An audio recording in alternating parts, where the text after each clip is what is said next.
And there is no law. There is no law. There is no law. There is no law.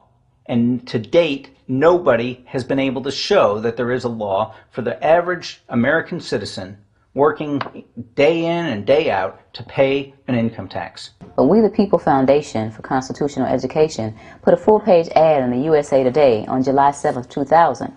And within the body of that ad was a $50,000 challenge for anyone that could show the law. And to me, $50,000 is a lot of money. So I went after that and did the research based on the fact that I thought, let's put this baby to bed. I'm hearing all these rumors. I'm going to kill two birds with one stone. I'll answer these people's questions that are asking me, and then I'll win this $50,000. And, based on the research that I did throughout the year 2000 and that I'm still doing, I have not found that law. I've asked Congress, we've asked a lot of people in the IRS commissioners, helpers. They can't answer, because if they answer, the American people are going to know that this whole thing is a fraud. There is no law. There is no law that requires the average American worker in the private sector to pay a direct, unapportioned tax on their labor and compensation for services. There is no law. I really expected that, of course, there's a law that you can point to in the law book, the code, that requires you to file a tax return. Of course there is. Maybe I don't know what it is right then as he was speaking to me, but sure. So naively, I agreed to go off and research it and get back to him. 3.5 months later, I was at that point where I couldn't find the statute that clearly made a person liable, at least not me and most people I know. And I had no choice in my mind except to resign. I had to leave the IRS because I presented evidence that I had accumulated indicating that the agency was violating the law and violating people's rights. And I asked the agency for a response to my sincere concerns.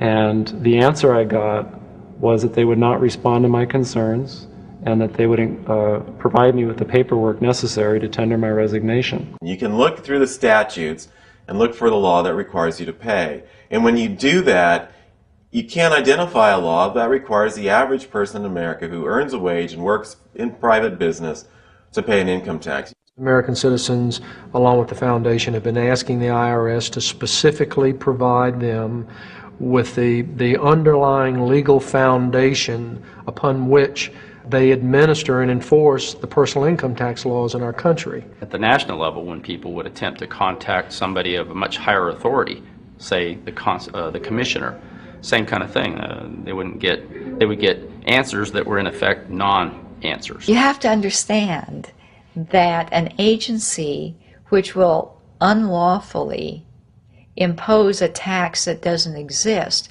is not going to care. If we, the people, don't know what our rights are, they're not going to tell us. If Americans just learned that the IRS was actually knowingly deceiving them, that would be enough for them to rise up and put a stop to it. 100% of what is collected is absorbed solely by interest on the federal debt. All individual income tax revenues are gone before 1 nickel is spent on the services taxpayers expect from government. People have been told, that you need this income tax system to fund government, which is absolutely ridiculous. My question is, well, if that's true, how did we fund government from 1776 to 1913? The main purpose of the income tax is not to raise revenue, but to redistribute wealth and to control society. A lot of people might say, well, gee, if there wasn't an income tax, what would happen to education? They don't understand that education is paid for the most part, out of state and local taxes, your property tax. People might say, well, how are we going to build and maintain our highways? If there's no money coming into the government, we need our highways. There is a tax on every gallon of gasoline that people buy. Proceeds from the income tax do not pay for highway construction. I believe that in both spirit and substance, our tax system has come to be un-American. Death and taxes may be inevitable, but unjust taxes are not. This small booklet includes the Constitution of the United States, the Bill of Rights, the Declaration of Independence. This is a document that every citizen should read. It's a document which freed an entire nation.